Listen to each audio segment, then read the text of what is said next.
Hello guys, ഉച്ചയ്ക്ക് ചോറൊക്കെ തിന്നൊന്ന് മുറ്റത്തിറങ്ങി നടക്കാമെന്ന് വിചാരിച്ചിട്ടോ. അന്നേരം ഈ സീനിയൊക്കെ വിരിഞ്ഞ് നിൽക്കുന്നത് കണ്ടേ.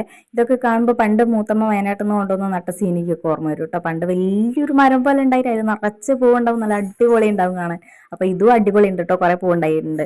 അപ്പോൾ ഇത് നോക്കി നടക്കുമ്പോൾ ഇതാ ഈ സാധനം എൻ്റെ കണ്ണിലുടക്കി കേട്ടോ. അതെന്താണെന്നറിയോ? നീലമരിയാണ് കേട്ടോ. അമ്മ നല്ല വെള്ളവും വളമൊക്കെ കൊടുത്ത് നട്ട് നനച്ചുണ്ടാക്കിയ നീലമരി. അതിൻ്റെ തൊട്ടടുത്ത് തന്നെ നല്ല അടിപൊളി കറിവേപ്പിലയുണ്ട്. അപ്പോൾ പിന്നെ എന്തുകൊണ്ട് വെളിച്ചെണ്ണ കാച്ചിക്കൂടാ എന്നുള്ളൊരു ചിന്ത വന്നിട്ടോ.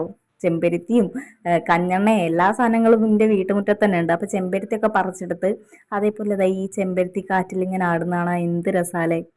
ചെമ്പരത്തി ഇവിടെ ആവശ്യത്തിലധികം ഉണ്ട് കേട്ടോ. അടുത്ത വീട്ടിലുള്ള ചേച്ചിമാരൊക്കെ താളി ഉണ്ടാക്കാനൊക്കെ പറിച്ചുകൊണ്ടുപോകലുണ്ട്. അപ്പം ഞങ്ങൾക്ക് ഇവിടെ ഉള്ളതുകൊണ്ട് അങ്ങനെ എപ്പോഴും താളിയൊന്നും ഉണ്ടാക്കില്ല. അത് പിന്നെ അങ്ങനെയാണല്ലോ, മുറ്റത്ത് മുല്ലയ്ക്ക് മണമില്ല എന്ന് പറഞ്ഞ ഒരു മുറ്റത്ത് ഉണ്ടാകുന്ന സാധനങ്ങൾ നമുക്ക് ആവശ്യം ഉണ്ടാവില്ലല്ലോ. അപ്പം ഞാൻ അതിൻ്റെ ഇടയ്ക്ക് തുളസിയും കഞ്ഞെണ്ണയും കൂടെ പറിച്ചെടുത്തിട്ടോ. ഇത് എൻ്റെ അമ്മയ്ക്ക് തല്ലി തേക്കാൻ വേണ്ടി കാച്ചി വെച്ച വെളിച്ചെണ്ണ. ഇത് നീലമരി മാത്രമാണ് കൂടുതലായിട്ട് ഇട്ടത്, അതുകൊണ്ട് നല്ല നീല കളറുണ്ട്. ഇത് എനിക്ക് വേണ്ടിയിട്ട് അമ്മ കാച്ചിയ വെളിച്ചെണ്ണ കേട്ടോ. ഇതിൻ്റെ അകത്ത് ചെമ്പരത്തി റോസ്മേരി ഒക്കെ ഇട്ടതുകൊണ്ട് ഒരു ചായൻ്റെ കളറൊക്കെ ആയി വന്നിട്ടുണ്ട് കേട്ടോ. ഇടയ്ക്കൊരു നീല ഷെയ്ഡും വരുന്നുണ്ട്. അപ്പോൾ വീഡിയോ ഇഷ്ടപ്പെട്ടാൽ ലൈക്ക് ചെയ്യുക, ചാനലൊന്ന് സബ്സ്ക്രൈബും കൂടെ ചെയ്യുക ഗൈസ്.